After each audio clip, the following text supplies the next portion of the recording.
Tak terasa kita kembali berkumpul di channel LNF Trilogy. Halo teman-teman, pada video kali ini saya akan merunut setiap alur dari sebuah film. Sebelum kita mulai, pastikan untuk tekan tombol subscribe agar tidak ketinggalan video-video menarik lainnya. Pun jika ada saran dan kritik kalian untuk saya bisa mencatatnya di kolom komentar. Ini adalah film yang dirilis pada tahun 2000. Bercerita tentang seseorang pria yang belajar sesuatu yang luar biasa tentang dirinya setelah kecelakaan yang mengerikan.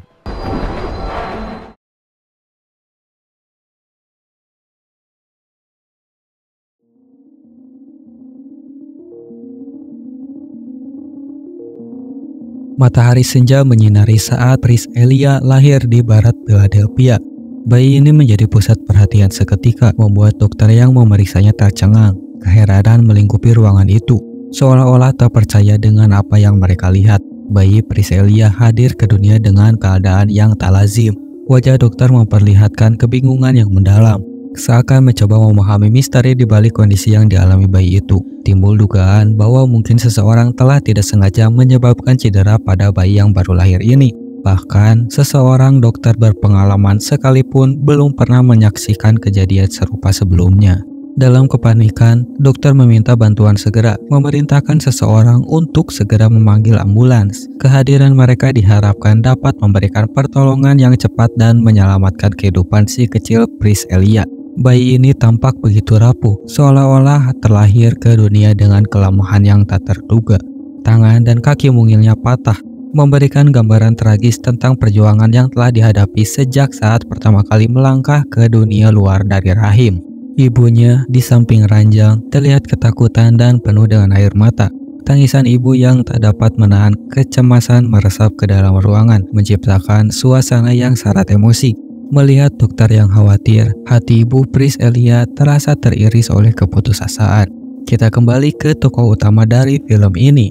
Dalam perjalanan pulang dari wawancara kerja di New York, David merasa kelelahan namun penuh harapan. Saat duduk di kursi kereta, seorang wanita yang tampak ramah mendekat dan bertanya apakah bisa duduk di sebelahnya. David dengan senang hati mengangguk, memberi ruang untuk wanita tersebut. Sedikit berbincang, namun ketika wanita itu membagikan kisah kebahagiaannya sebagai seorang istri, wanita itu dengan ujarnya yang tulus sambil menunjukkan cincin kembali ke jari manisnya. Wanita itu memutuskan untuk pindah tempat duduk ke kursi lain. David mengangguk menghormati, dan sementara wanita itu pergi, David merenung tentang kehidupannya. Kejadian tragis yang tak terduga menghantam perjalanan David. Kereta yang ditumpanginya mengalami kerusakan serius dan tergelincir, merenggut nyawa semua penumpang kecuali David dan seorang pria yang meski selamat berada dalam keadaan yang sulit untuk diselamatkan. Di rumah sakit, setelah mengatasi kebingungannya, David menyadari bahwa keajaiban telah menyelamatkannya dari malapetaka itu. Namun dirinya tidak bisa melupakan penderitaan orang yang berada di sekitarnya. Sementara David berada di rumah sakit, suasana sekitar penuh dengan tangisan dan kesedihan keluarga korban. Mereka berharap dan menanti kabar baik, namun kenyataannya kebanyakan dari mereka telah kehilangan orang yang dicintai. Setelah pulih dari kebingungannya, David meninggalkan rumah sakit tanpa memberitahu siapapun. Ia melewati lorong-lorong yang penuh dengan keluarga korban yang masih mencari kabar tentang nasib orang-orang tercinta mereka. David berjalan pergi. Di luar rumah sakit, istri dan anaknya menanti dengan khawatir. Mereka merasakan keberadaan David yang selamat sebagai anugerah yang tak ternilai. Ketika David keluar dari pintu rumah sakit, istri dan anaknya berlari mendekatinya dengan pelukan hangat. David Dunn melangkah masuk ke dalam ruangannya dengan perasaan campur aduk. Pekerjaannya sebagai penjaga keamanan di stadion perguruan tinggi memberinya kehidupan yang penuh tantangan. Namun ketidakpastian itu seolah menjadi pantulan dari keadaan pernikahannya yang meruncing. Rumah yang seharusnya menjadi tempat kedamaian kini menjadi saksi bisu dari ketidakharmonisan. Pernikahan David dengan Audrey berada di masa yang sulit. Mereka telah mengambil keputusan untuk hidup terpisah di dalam rumah mereka sendiri. Realitasnya terlihat jelas. Audrey tidur di lantai bawah, sementara David menempati lantai atas bersama putra mereka.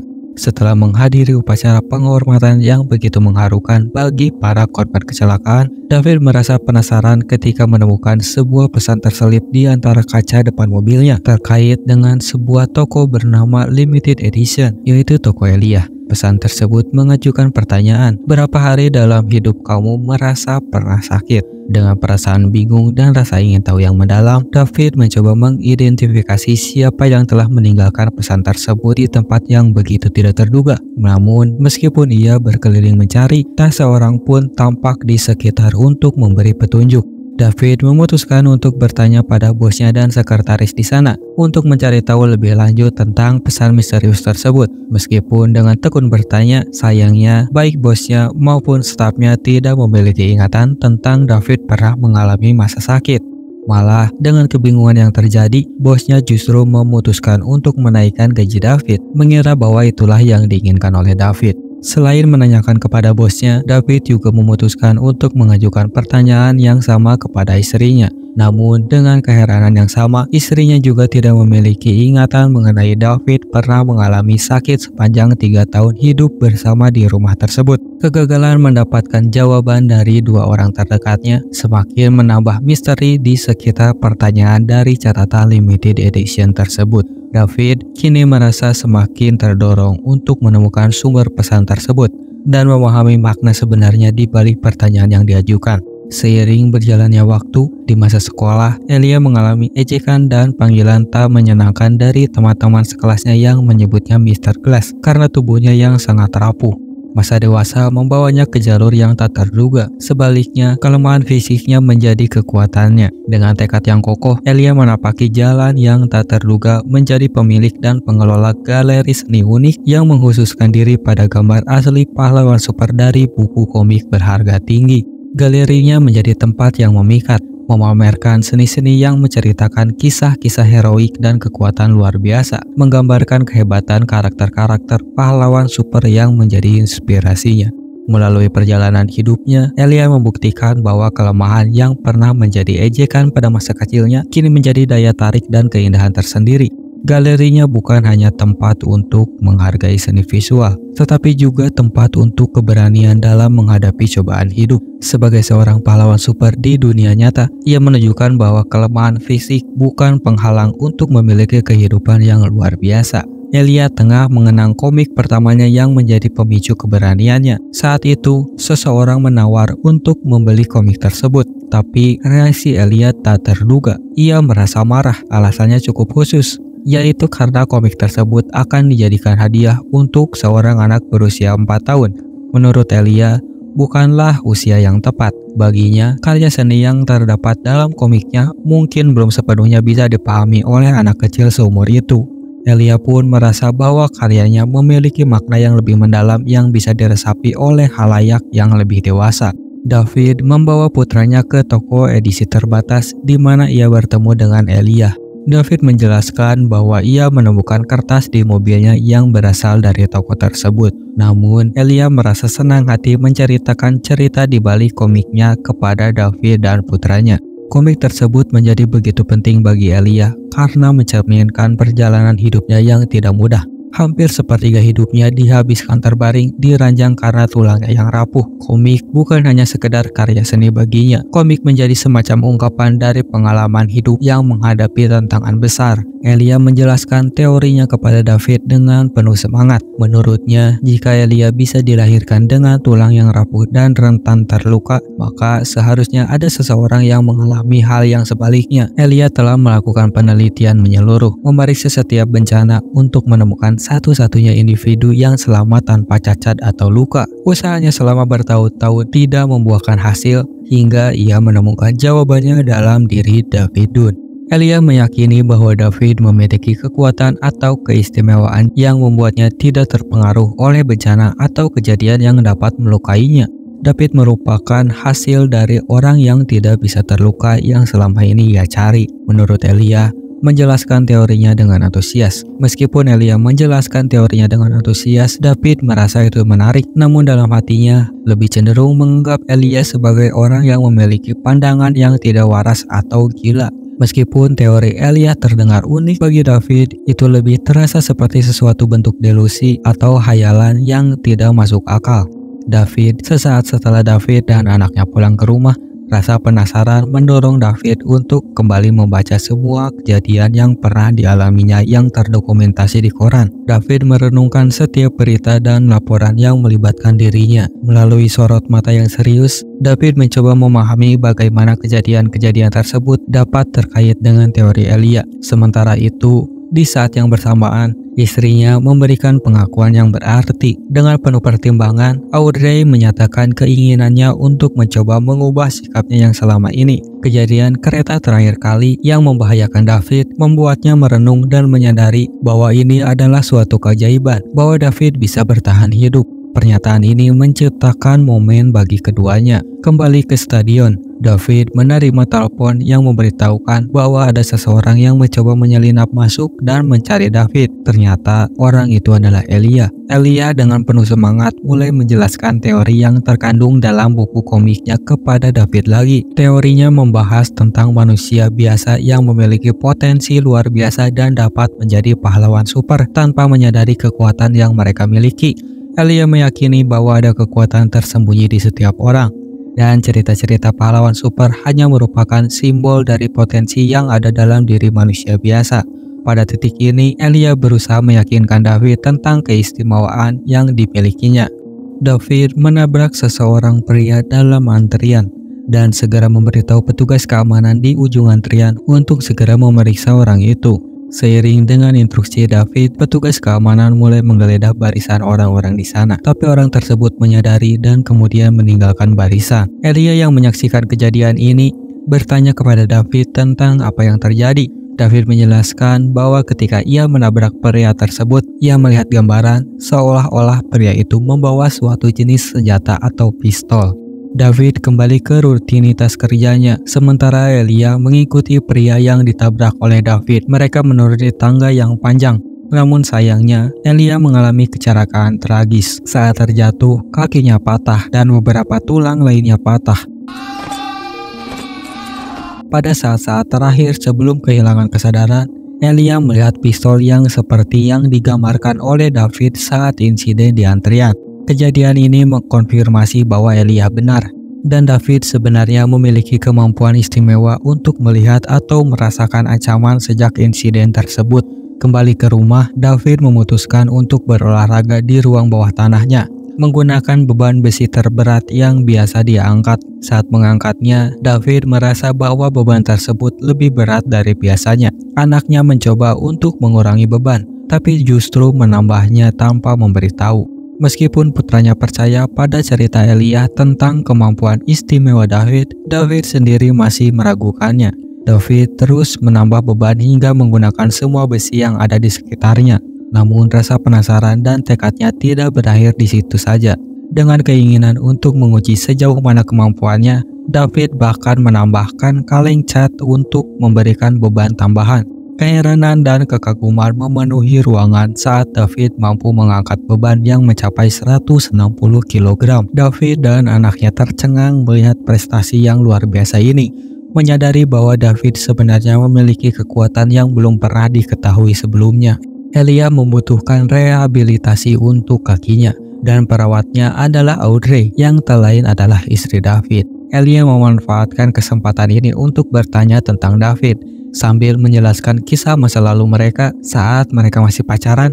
David adalah seorang pemain sepak bola bintang. Namun nasib berkata lain ketika David mengalami kecelakaan mobil mengerikan karena jalan yang tertutup es. Kecelakaan itu menghentikan karir sepak bola David, dan sejak itu David tidak pernah lagi terlibat dalam olahraga tersebut. Elia mengungkapkan bahwa keputusan David untuk berhenti bermain sepak bola bukanlah karena cedera fisik ataupun luka, melainkan karena Audrey tidak menyukai David sebagai seorang pemain sepak bola. Sebagai gantinya, David dan Audrey memilih untuk menikah. Elia tahu bahwa jika David terus bermain, hubungan mereka akan terpisah. David menerima telepon dari sekolah putranya yang memberitahukan bahwa anaknya mengalami cedera. Saat David tiba di sekolah, putranya menyatakan harapannya bahwa beberapa sifat pahlawan super milik David dapat menular kepadanya. Kehendaknya untuk melindungi seseorang yang diganggu membawanya pada risiko terluka dalam prosesnya. Perawat sekolah mengingatkan David sejak dulu ketika mereka berada di sekolah yang sama. Faktanya, kehadiran David di sekolah mempengaruhi peraturan ketat tentang kolam renang di sana. Ternyata, David pernah mengalami gangguan di dekat kolam renang saat masih menjadi murid di sekolah tersebut. Dalam satu kejadian, David terjatuh dan tertinggal di kolam hingga tenggelam. Meskipun ditemukan di dasar kolam, David selamat. Pengalaman itu menimbulkan pertanyaan, apakah David masih mengalami fobia terhadap air mengingat kejadian tersebut. Joseph, anaknya, yang masih ingin percaya bahwa David memiliki kekebalan atau kemampuan khusus, mencoba membuktikannya dengan mengambil pistol dan menodongkannya pada David. Suasana di rumah pun menjadi tegang. David dan Audrey berusaha keras untuk menenangkan Joseph, merinci bahwa menodongkan pistol tidak akan membawa solusi. Setelah usaha yang panjang, akhirnya Joseph mengalah dan meletakkan pistolnya. Meskipun kejadian ini berakhir tanpa insiden fisik, suasana rumah tetap tidak nyaman dan penuh ketegangan. David menceritakan kisah itu kepada Elia, mengungkapkan bahwa sebenarnya David bisa terluka. Elia dengan kebijaksanaan yang khas menyampaikan bahwa setiap pahlawan super memiliki kelemahan. Seperti halnya kryptonite bagi Superman, Elia menyoroti bahwa air baik dari kolam maupun jalan yang licin adalah kelemahan atau ketakutan David. Namun sebenarnya pesan yang ingin David sampaikan pada Elia bukan itu. David ingin Elia menjauhi keluarganya. David menyadari bahwa kehadiran Elia dapat membawa potensi bahaya. Dengan Joseph yang selalu ingin percaya dan mencoba membuktikan keistimewaan David, situasi semakin rumit. David menyampaikan kekhawatirannya bahwa jika Elia terus terlibat, semua akan menjadi masalah. Istri David, Audrey, membuat keputusan berani. Setelah kejadian selamat dari kecelakaan kereta, baginya keberhasilan melalui insiden tersebut menjadi pertanda bahwa mungkin mereka harus mencoba memperbaiki hubungan dan cinta mereka yang terputus. Mereka memutuskan untuk pergi berkencan lagi. Malam pulang dari kencan, David mendapat telepon dan Elia kembali mencoba membujuknya. Dalam percakapan ini, Elia memperdalam penjelasannya tentang kekuatan super dan bagaimana kelebihan mereka seringkali diiringi oleh kelemahan yang setara. Ia menceritakan contoh dari kisah pahlawan super lain. Malam berikutnya, David memasuki stasiun kereta dan memeriksa beberapa kereta yang rusak. Saat David bergerak di sekitar stasiun, ingatannya kembali kepada kecelakaan mobil beberapa tahun yang lalu. David mulai memahami bahwa pada saat itu David tidak mengalami cedera sama sekali. Bahkan dalam kejadian tersebut, David masih harus menggunakan kekuatan supernya untuk menyelamatkan Audrey dari kendaraan yang terbakar. David menemui Elia dan dengan penuh pertimbangan mengatakan kepadanya bahwa mungkin benar bahwa David tidak pernah mengalami sakit atau cedera apapun. Elia dengan keyakinan yang mendalam menyatakan bahwa tidak mungkin suatu kebetulan jika David berada di bidang keamanan. Menurut Elia, David seharusnya pergi ke tempat di mana orang-orang berada dan melindungi mereka. Percakapan ini membuka mata David terhadap kemungkinan bahwa keberadaannya di bidang keamanan tidak hanya kebetulan semata. Mungkin ada suatu tujuan yang lebih besar di balik kekuatannya yang sejalan dengan visi dan keyakinan Elia tentang keberadaan pahlawan super. Hari itu hujan deras dan David menggunakan jas hujan berkerudung. Pergi ke stasiun, ratusan orang lewat di tengah keramaian. Namun, setiap kali seseorang bersentuhan dengan David mendapat gambaran dari orang tersebut melakukan tindakan yang jahat. Mungkin ada yang terlihat sebagai pencuri permata, yang lain sebagai pelaku pemerkosaan. Namun, ketika seorang petugas pemeliharaan tanpa sengaja menabraknya, David mendapatkan penglihatan yang lebih mengerikan. Visinya melibatkan seorang pria yang menuju ke rumah seseorang dan melakukan tindakan kejahatan yang lebih serius, yaitu membunuh pemilik rumah. David terpaksa menghadapi realitas yang mungkin menuntut tindakan pencegahan. David yang masih menggunakan jas hujannya dan semakin terlihat seperti jubah pahlawan super, memutuskan untuk mengikuti pria yang tadi terlihat di visinya. Pria itu berjalan ke rumah yang bagus di lingkungan yang tenang. Dengan hati-hati, David menyelinap di belakangnya dan menemukan pemilik rumah sudah meninggal di sana. Tanpa ragu, David naik ke lantai atas dan menyelamatkan dua saudara perempuan yang diikat di kamar mandi mereka. David terus menjelajahi rumah tersebut dan menemukan ibu dari anak-anak tersebut terikat di ruangan lain.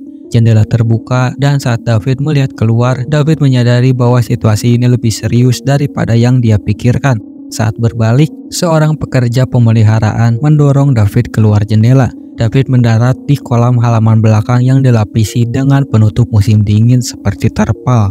Tiba-tiba, penutup tersebut mulai runtuh karena beban David dan terperangkap di bawah air dengan penutup yang semakin menekan. David menghadapi resiko tenggelam sekali lagi, tetapi keberanian kedua saudara perempuan yang telah diselamatkannya membawa sebuah tiang ke arahnya. David berhasil meraih tiang tersebut, dan dengan bantuan mereka, David berhasil diselamatkan dari bahaya tenggelam di bawah penutup kolam yang runtuh. Momen ini menambah hal baru pada peran pahlawan super yang dimainkan oleh David. Dengan pertarungan yang nyata dan resiko yang dihadapi di dunia nyata, David kembali ke atas, terlibat dalam pertarungan sengit dengan pria yang menjadi ancaman. Pertarungan tersebut mencapai puncaknya ketika dengan kekuatan luar biasa yang dimilikinya, David akhirnya berhasil mengalahkan musuh dengan mematahkan leher pria tersebut. Begitulah seringkali cara kerja seorang superhero dalam dunia fiksi. Mereka menghadapi ancaman, melindungi yang lemah, dan kadang-kadang harus menghadapi situasi yang lebih sulit. David kembali ke rumah setelah pertarungan yang intens, menggantung jubah superhero-nya yang mirip jas hujan. Dengan lembut membawa Audrey, istrinya yang masih tidur, ke lantai atas ke tempat tidur mereka. Audrey terbangun dan dengan penuh kekhawatiran bertanya pada David apa yang terjadi. "Aku bermimpi buruk," kata David. Mencoba meringankan kekhawatirannya, ungkapan itu mungkin mencerminkan bagian dari pengalaman nyata yang baru saja dialaminya. Di pagi hari sambil sarapan, David menyodorkan koran ke arah putranya dan dengan satu jari menutup mulutnya memberi isyarat agar diam. Judul koran menceritakan kisah tentang seorang pahlawan misterius yang telah menyelamatkan dua gadis tersebut. Gambar yang mendampingi artikel tersebut adalah hasil karya seorang seniman, menggambarkan apa yang dilihat kedua gadis itu. Di gambar tersebut terlihat sosok yang mirip sebagai pahlawan super, lengkap dengan tudung dan jubahnya. Anak laki-laki itu menatap ayahnya, mencari kepastian dan pengakuan atas peran yang dimainkan oleh David dalam kejadian tersebut. David hanya tersenyum dan mengangguk, memberikan sinyal bahwa kebenaran tentang identitas pahlawan super tersebut memang terkait dengan dirinya. David pergi ke galeri Elia, tempat Elia yang mengadakan pertemuan besar untuk pertunjukan khusus. Di sana, David bertemu dengan ibu Elia dan berbincang sejenak. Sejak itu, Elia dan David pergi ke kantor Elia untuk mendiskusikan apa yang terjadi. Kini, Elia telah menggunakan kursi roda sejak kejadian terjatuhnya. Elia penuh kebanggaan menyampaikan rasa terima kasih dan kekaguman pada David. Mereka berjabat tangan sebagai tanda penghargaan atas kerjasama mereka.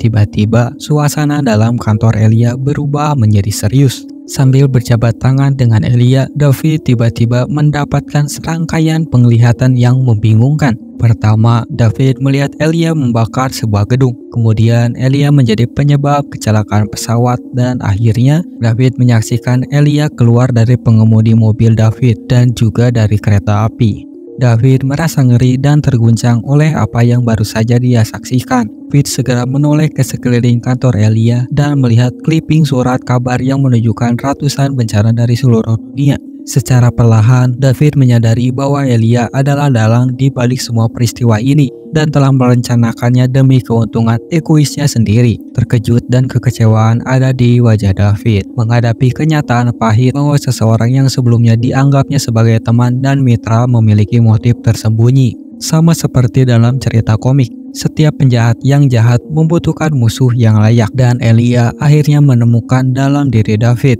Keterkejutan dan kekecewaan tergambar jelas di wajah David.